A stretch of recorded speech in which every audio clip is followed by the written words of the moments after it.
Както знаете, нашата мисия е посветена тази година на това да повишим здравата култура на населението и правим всичко възможно да разискваме различни теми. За месец ноември сме избрали една тема, която до сега не сме разисквали, именно гастроезофагиалното ни здраве. Да направим така, че да бъдем полезни не само по отношение на консултацията с лекар, но и на един от водещите специалисти в лечението на гастроезофагиален рефлукс и не само, разбира се. Един преподавател сме поканили, това е доктор Веселин Колчаков, преподавател по гастроентерология и хепатология към Медицинския университет София и, разбира се, активен лекар в една от водещите болници в София, Свети Иван Рилски. Доктор Колчаков, поканихме ви, защото напоследък сме доста разтревожени от честите оплаквания сред населението от гастроезофагиален рефлукс, който е предизвикан не само от есента, разбира се. Много ентеровируси, като че ли напоследък нападнаха голяма част от населението, ако мога така да кажа. И затова решихме, че ако разискаме темата за гастроентеритите като цяло и гастроезофагиалния рефлукс като сериозна болест, бихме могли да сме полезни. Смятате ли, че това ще бъде удачно за нашите слушатели и зрители? Здравейте! Разбира се, всяка по-добра информираност е от значение за това ние да бъдем по-здрави, да се грижиме за здравето си, да полагаме грижи, да продължим да бъдем здрави, което е най-важното, а не да тичаме след вятъра и когато се разболееме да тръгваме да търсиме помощ. Истината е, че последните години откриваемостта на заболяванията на хранопровода и стомаха значително нарасна, защото новите модерни методи за диагностика навлязаха почти навсякъде и във всяка една дори по-голяма поликлиника и болница има такова оборудване и пациентите могат да бъдат коректно и адекватно диагностицирани. Това доведе до все по-масовото откриване на гастроезофагиалната рефлуксна болест, която е свързана с връщане на стомашни сокове към хранопровода с съответните симптоми, с съответните оплаквания от страна на пациента. Пациентите запознати ли са с това заболяване, доктор Колчаков? Защото все пак за гастроезофагиален рефлукс се говори отдавна. Да не говорим за многобройните реклами по телевизията, които ни облъчват всяка вечер, за парене в стомаха, за киселини и така нататък. Какви са вашите наблюдения? Наясно ли са хората какво означава, от какво се причинява? Спешното е, че когато на пациентите им предпиша лекарство, което всъщност се рекламира по телевизията, изведнъж те казват, аз това ли имам? И те правят обратната връзка, според препарата, който предпиша, те разбират за болестта, която са намерили при тях. Така че, общо взето, пациентите не знаят точно за какво става дума, но имат най-обща представа. Сега, разбира се, от пациент до пациент има разлика и повишаването на информираността в тази посока е от съществено значение, за да не се срещаме с пациентите в болницата.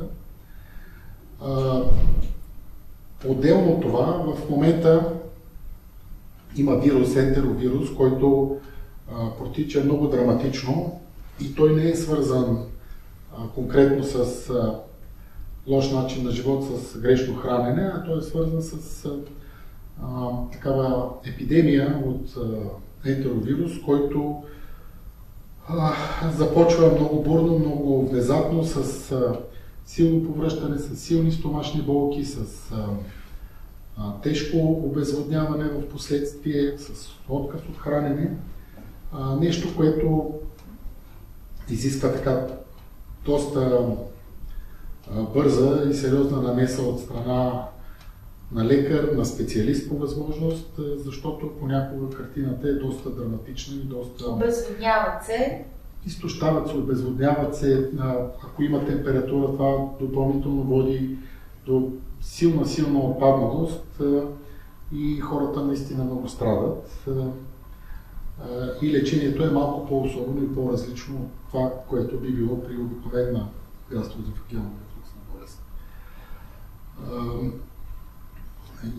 И това са различни неща.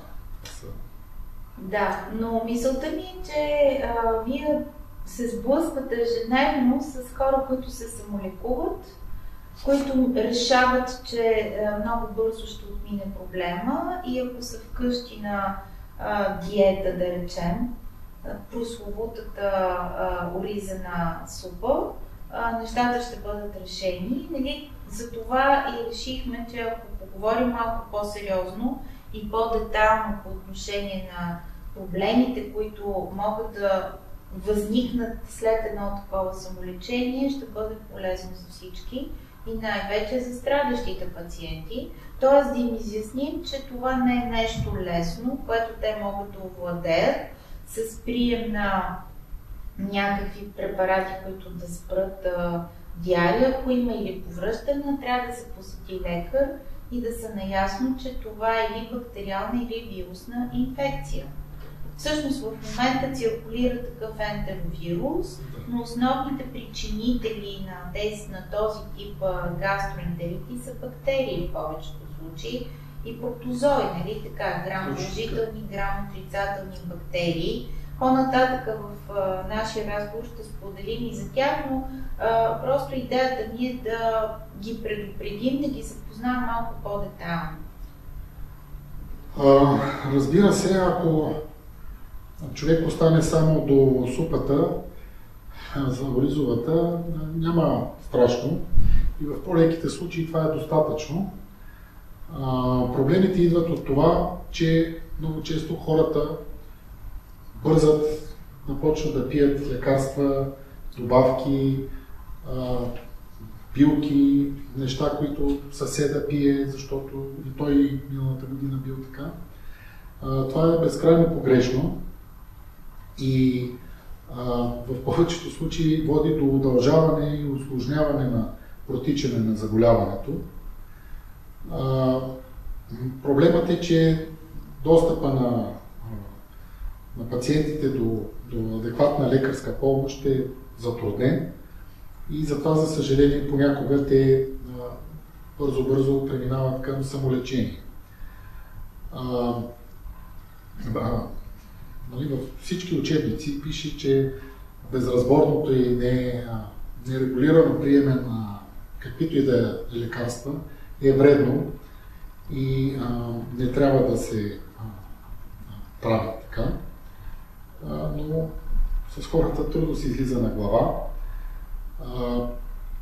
Самолечението е голям проблем и обикновено има две посоки. Едното е, че пациентите приемат грешното лекарство и грешното лечение, което води само до странични ефекти, без да има лечебен ефект. Другото, което се случва е, ако случайно се оцели правилното лечение, продължителността на лечението е недефинирана и те или много за кратко го взимат, или за безкрайно дълго време го взимат, което в един случай не води до излекуване, в другия случай на практика също поражда и може да породи странични ефекти, някои от които са изключително неблагоприятни, така дългосрочни и може да нанесат много сериозни вреди и щети от незнание. Уврежда се лигавицата на тънките и дебелите черва, лигавицата на стомаха, оттам свързаните органи като панкреас, черен дроб, навлизане на токсини в кръвотока и в лимфата и въобще стават едни доста сериозни усложнения. Още повече, че най-вероятно това самолечение е провокирано не толкова от незнание, а от невъзможност да приемат факта, че наистина трябва да си запишат час при гастроентеролог, да направят съответните кръвни изследвания или такива свързани с изследвания на фекали. Не знам, вие ще кажете, аз като фармацевт не бива да взимам толкова детайлно участие в темата. Да. Това, което всъщност е проблемът, е, че на пазарът има изключително голям набор от най-вече хранителни добавки. И отиси, т.е. без рецептурни лекарства. Без рецептурни лекарства, които симптоматично помагат, нали? Спира болката, спира диарията. Тези са хубавите, но има такива, които се взимат безпричинно и така просто защото някой ги е посъветвал. Да взимат пробиотици, например. Например, пробиотици. Това противоречи на цялата логика на биологията на червото. Изключително популярно е приемането на витамин С в огромни дози безкрайно дълго време. Съвсем наскоро срещнах пациент от 2 години, не е спирал да приема витамин С. Това, нали, Бога ми води до такива проблеми с трябва да не се разболее с COVID, най-вероятно. Това приемане на селен, на цинк, на разни микроелементи, на водорасли, на какви десетки неща, кверцетин, това са неща, които те работят за много кратък период от време при хора, които имат дефицит, които имат нужда. Тези неща не са такива панацея, някоя, която за непрекъсната употреба. За непрекъсна употреба и сме безсмъртни. Така че това с добавките е страшна работа. Другото, което е, дори да влезем в сферата на медикаментите, инхибиторите на протонната помпа, взимани дълго време, те имат своя ефект позитивен ефект върху чревната, върху стомашната лигавица, но те намаляват киселинността, която има ефект. Но водят до промяна в качеството и във вида на бактериите в червата, което от своя страна модифицира и в неблагоприятна посока обичайно имунитета и цялото съществуване на пациента. Безкрайният пример на прием на нестероидни противовъзпалителни, които казва, нали, едно аспиринче не е страшно или един норофен не е страшно, но се оказва, че този пациент в продължение на години, всеки ден или през ден, или по 2 пъти на ден приема нестероидно, при което стомасите на тези хора силно и трайно се увреждат. Може да се стигне до кървене, до разязвяване дори лигавиците на тънките черва, което вече е доста сериозен проблем и труден за откриване проблем може да бъде. Изобщо тази концепция за безконтролната употреба на такива хранителни добавки и безрецептурни лекарствени продукти води до една увреда на лигавицата на стомаха и на червата. Да. Ето това е опасното и какви препоръки вие бихте дали сега? Какво да направим, така че наистина хората да се чувстват хем спокойни за своето здраве, чревно здраве, гастроезофагиално здраве и в същото време какво да направят при такива симптоми като внезапна проява на диария, на повръщане, което на висока температура, треска, спазмите в стомаха и въобще какво ще ги посъветвате като първи стъпки да направят? Така. Значи първото, което е, че няма човек, който е здрав, няма нужда да приеме нещо специално лекарствено или билково или каквото да било, за да продължи да бъде здрав. Достатъчно е да се храни правилно, да се храни здравословно, да води доколкото може здравословен начин на живот. Това е достатъчно да поддържа чревното здраве всеки човек и всеки от нас трябва да така да се храни и така да живее. Това означава да се избягват пикантните храни, силно грубо пикантните храни, т.е. малко чесън в таратора е добре. От време на време нещо малко пикантно, добре, но всеки ден, по 2 пъти на ден, такива много люти, много изгарящи езика и гърлото храни по никакъв начин не е добре. Второто нещо е избягване на тлъсти и масни храни, което всеки, ако се замисли, всъщност ще си даде сметка колко много такива видими мазнини в саламите, в месото, в това поглъща. И всичко това е елементарно да се избягва. Избягването на много груби, твърди храни от вида целулозни някакви на храни. грубата целулоза, пуканки, фастъци, зрънчуци, обелките на плодовете, тези на зелето, твърдата част, кочана, ряпа, сурови, те имат благоприятен ефект в някои ситуации, но като цяло са трудно смилаеми, дразнят хранопровода, дразнят стомаха, дразнят червата. И разбира се, храна много богата на плодове, на сурови плодове, на сурови зеленчуци и разнообразна. Изобщо препоръките сега в храненето и в диетиката са поне един ден напълно безместен да има, т.е. никакъв протеин такъв животински. Един ден може да има, да е по-вегетарианско, да кажем, да има яйце, мляко, сирене, но не и месо. 2 дена риба, 2 дена месо. Това е горе-долу балансирано хранене. Да. През цялото време много вода, литър и половина, според пациента колко може да приеме, но литър всеки от нас трябва да може да изпие. През лятото малко повече, разбира се, и равномерно през деня хранене. В България традиция е цял ден кафе и на вечеря цялото хранене за деня, което е изключително вредно и това е една от основните причини за рефлуксната болест, да кажем, в България, която този голям обем раздува стомаха и възможността на храна и стомашни сокове да се върнат към хранопровода е много голяма.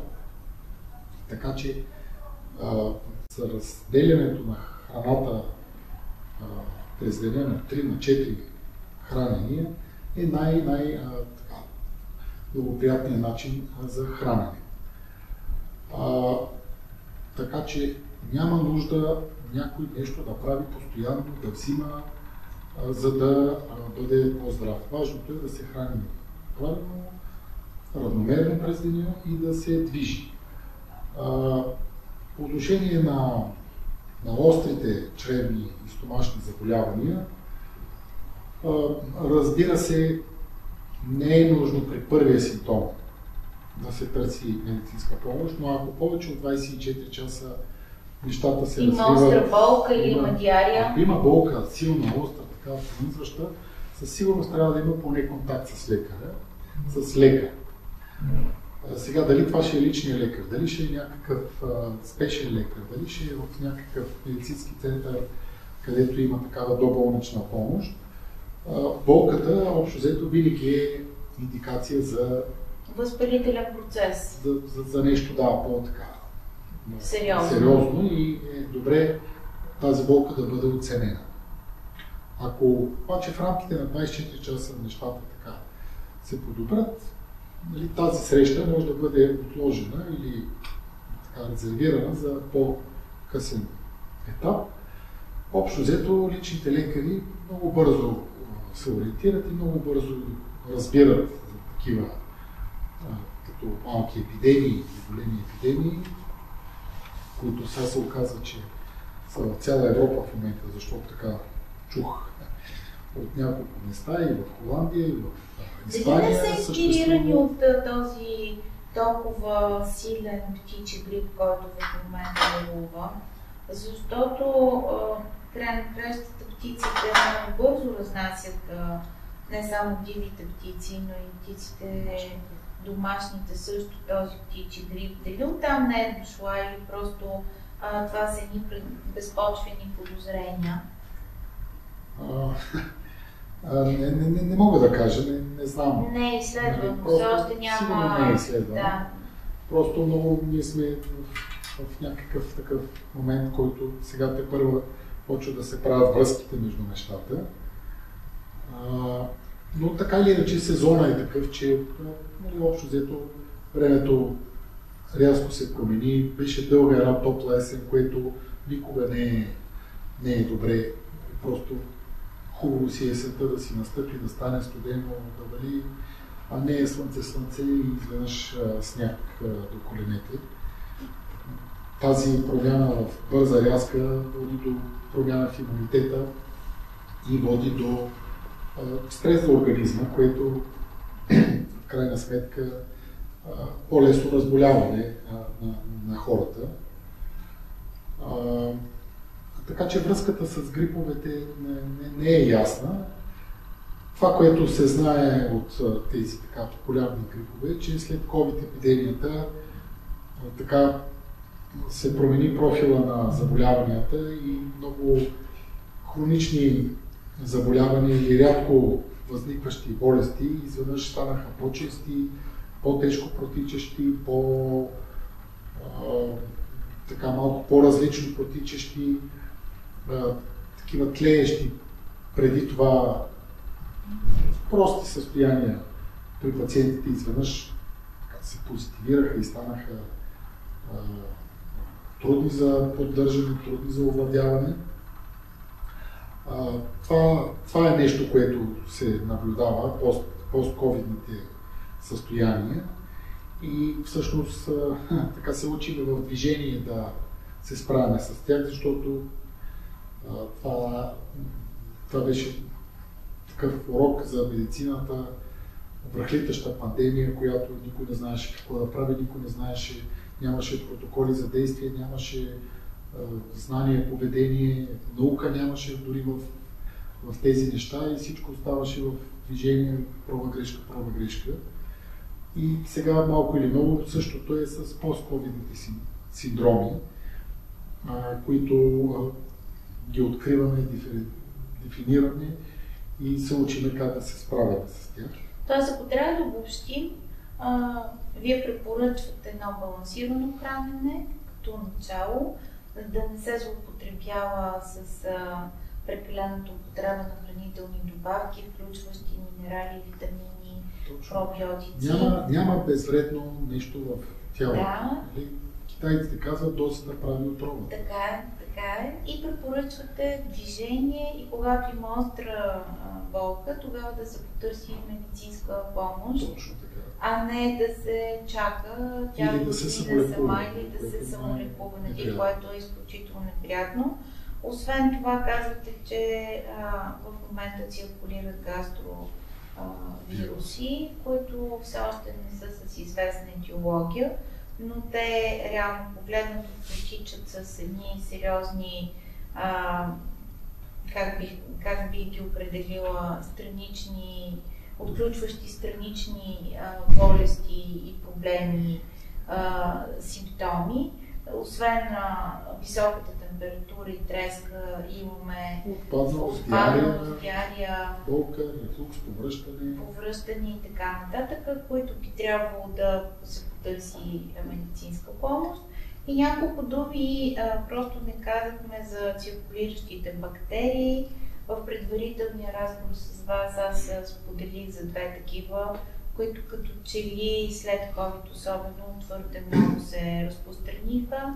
Едната от които е Clostridium difficile, една бактерия, която като че ли изведнъж започна твърде често да се случва, да предизвиква дори болест на Крон и всякакви други такива сериозни констатации за заболявания. И другата е кампилобактерия, като кампилобактерията, като че ли за нашите географски ширини не е толкова популярна, по-неизвестна, но при случаите, които напоследък се дефинират като остри, особено при малките дечица, при стартиране на детските градини, стартираха с невероятни гастроезофагиални, не само такива проблеми. Какво ще кажете? Така ли е или аз бъркам?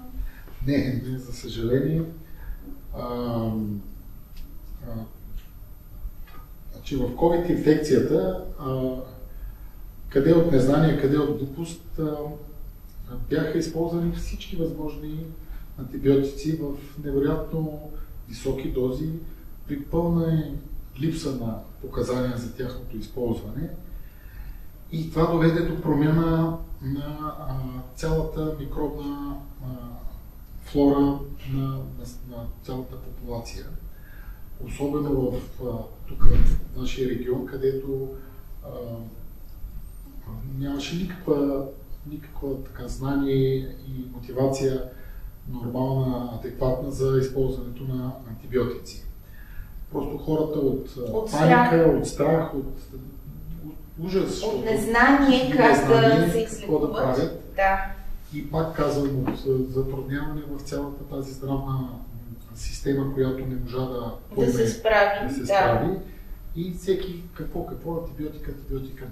Това доведе до драматична промяна в флората на чревната флора на населението. За съжаление в негативна посока и такива изключително редки до тогава случаи на Clostridium и Campylobacter изведнъж почнаха да се появяват все по-често и по-често, защото те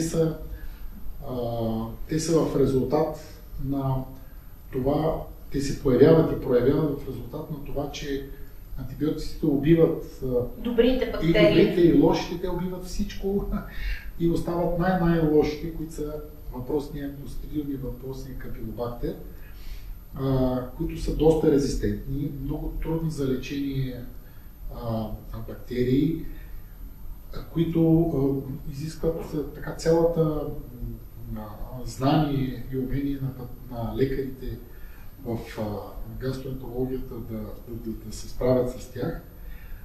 И тези точно най-лошите останаха сред популацията и доведоха до масово, до такива 6-месечни диарии, 3-месечни диарии, болки в стомаха, болки в червата.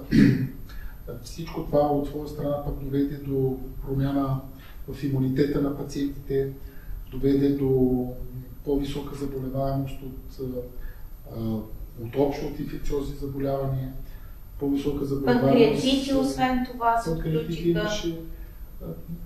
От всичките тези добавки безумни, които се пиеха, гастрити се отключиха, рефлукс отново имаше безкрайно много. И най-страшното рак на червата. Това вече пак може би времето ще покаже. Надявам се да не е така, но много такива здравни проблеми. Отключиха се неврологични заболявания, кардиологични заболявания, които може би са свързани и бъбречни, да не издървем. Бъбречни. Те вероятно са свързани вече с вирусната инфекция, а не толкова с лечението на фалшивото лечение на инфекциите. Но така или иначе тези пост-ковид синдроми в момента са факт и това, което ние лекуваме и това, което ние се опитваме да решаваме. И пак това е пример за самолечението, как води до тежки такива и дългосрочни неблагоприятни последици. И затова по никакъв начин не съветвам никой да отива в тази посока. Колкото и да е затруднен достъпа до някакъв специалист, лекар, все пак да има някаква проследимост и някаква консултация. И сме в света на медицината на доказателствата, т.е. когато не е изолирана бактерия, се самолекуваме с антибиотици или предположения някакви, на базата на някаква не толкова ясна симптоматика, се стига точно до това още по-задълбочено проявление на бактерията и на самата болест. За съжаление, всъщност последните, може би, даже повече от 15 години, заболяванията от бактериални стават все по-често вирусни. И тази традиция в медицината, всяка инфекция по презумпция лекарите приемат, че тя е бактериална, всъщност това вече не е така.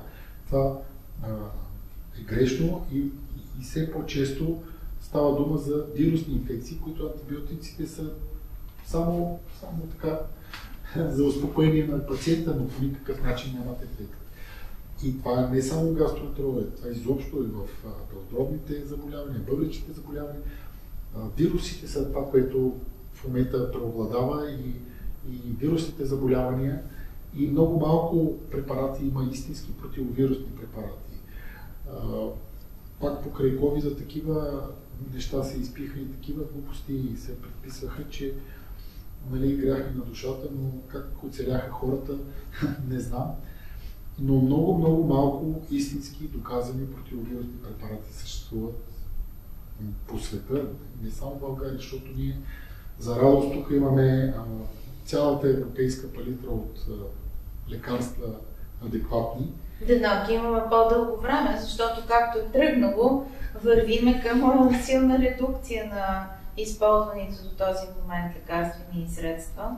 Да, и това е една друга тема. Но сега да ви попитам и за нещо друго. Говори се, че дефицита на витамин B12 е много... На 17 или 12. На 12 по-скоро оказва влияние върху чревното здраве. Тоест този дефицит като че ли не се отразява кой знае колко ясно така и хората не го забелязват. И в един момент се оказва, че то влияе на чревното здраве, както и на цялостното ни здраве, защото знаем, че витамин B12 е в основата на образуването на нашите червени кръвни клетки, на нивата на хемоглобин и така нататък. Какво мислите по този въпрос? Това вярно твърдение? По-скоро дефицит на B12 има у хората, които се хранят неправилно. Ако човек... С диетите говорим, тези хора, които... Или вегетарианци, вегани, цялата там група от хранещи се по специален хранителен режим, както се казва, за да не ги обиждаме.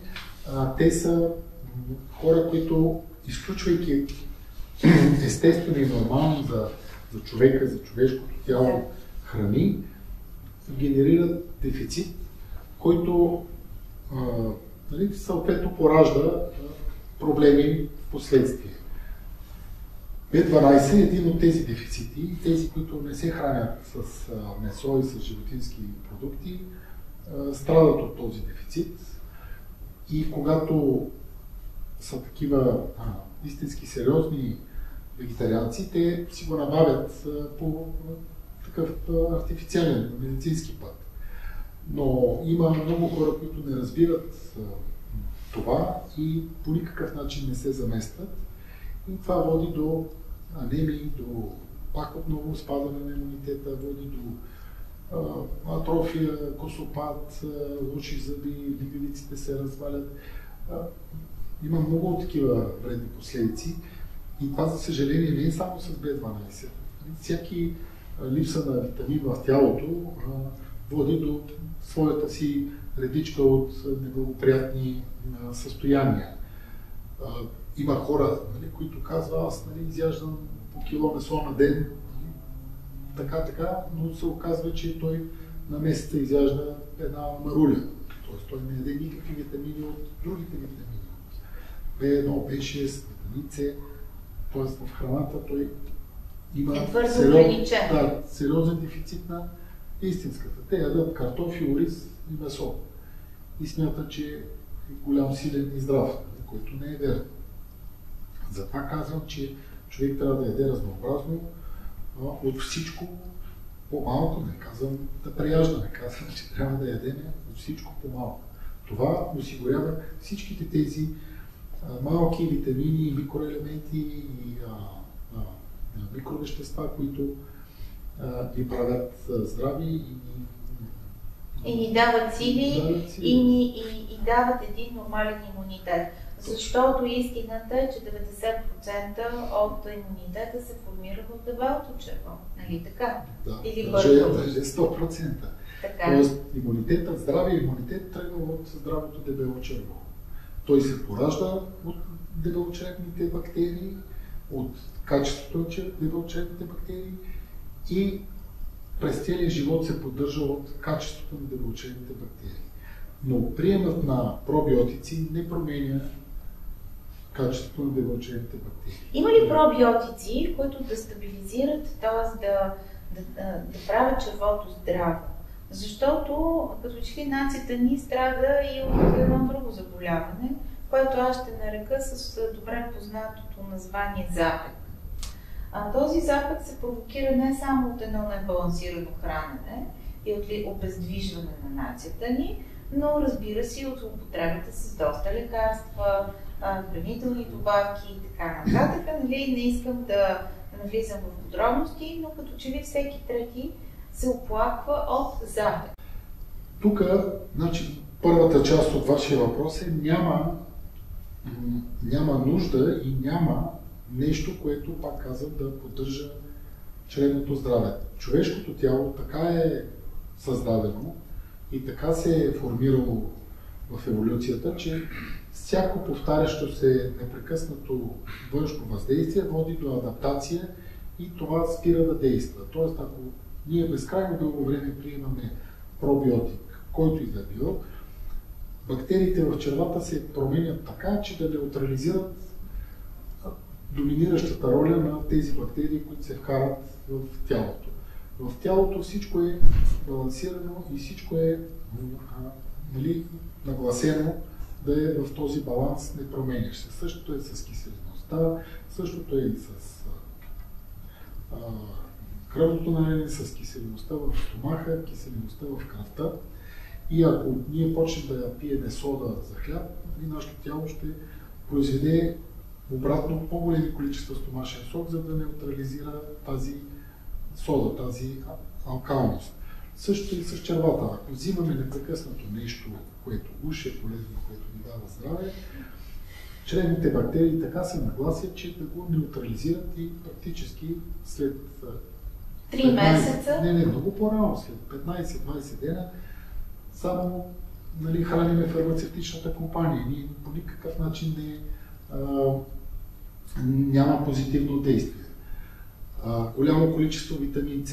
В момента, който минат 5, 7, 10 дена, и почват бъбреците да отделят повече витамин С, правят се едни камъни в бъбреците, стават и олеле, откъде са камъните? Бъбреците.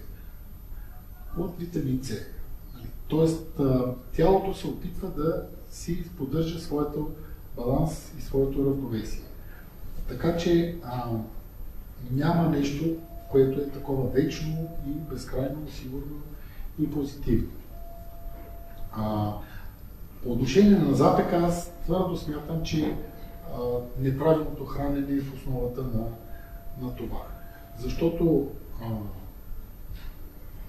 достатъчният прием на фибри, фибрите са суровите плодове и зеленчуци на вода и движение, е нещо, което със сигурност може да осигури редовно или там желаното по чистота и изхождане, защото не е задължително всеки ден човек да се освобождава. Разбира се, тук вече почва да има влияние стреса, умората, такива фактори вече на социума, на начина на живот, които, когато на някой пациент му кажа бъди физически по-активен, опитай се да се справиш с стреса, той казва, докторе, работя като пожарникар, как да се справя с стреса. Да. Всеки ден гори. Така че понякога е невъзможно, но полагането на усилия, знанието за проблема, аз това винаги се опитам моите пациенти да обяснявам какъв е проблема, защото когато той разбере какъв е проблема и кое е първопричината за проблема, дори без да се среща с мен, той може да се справя и да се научи да се справя с проблемите и тяхното осложнение. Така че знанието е това, което ни прави силни, както казват пак латинските мъдрости. Да. Ами, добре. И така, как да завършим този кратък семинар? С какви послания към зрителите и слушателите на нашия канал? Какво да им пожелаем? Да ги успокоим първо, че винаги има решение на тези проблеми, че тези проблеми не винаги се решават по хирургичен път. Най-лесно е да легнем под ножа, кажем така в кавички, но всичко опира до информираността, до това да споделяме за проблема и да намерим навременно и правилно решение на този проблем, което да не е от интернет, а да бъде консултирано с лекар и респективно с фармацевт. Нали така? Точно така. Значи, лекарите и всички специалисти медицински се радват, когато хората идват спокойно споделят, спокойно дискутират своите проблеми и най-вече изпълняват препоръките на лекарите, защото това води до здраве и до липса на повече срещи. Пак така съвсем в резюме. Правилното хранене и правилният начин на живот се оказва, че са основен и съществен фактор за здравето на хората. И най-вече да се усмихват и да се радват на празниците, да се радват на малко, което получат. Винаги трябва да е голяма радост и голям празник. Сега, нали, няма нужда да каже, каквото. Това е радост. Трябва човек да оценява радостта и да изразява и да дава радост, да получава радост, защото това отваря човек и отключва живота и намалява стреса. И като цяло е това много хубаво нещо.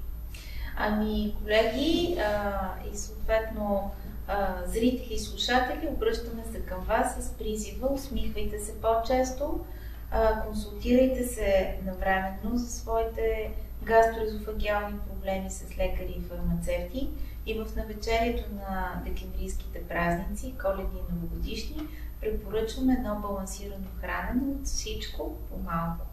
Не прекалявайте с мазнините, не прекалявайте с алкохола, не прекалявайте и с прекалените екзалтации, защото и те вредят. Пожелавам ви здраве и до нови срещи през декември. До скоро! Скоро!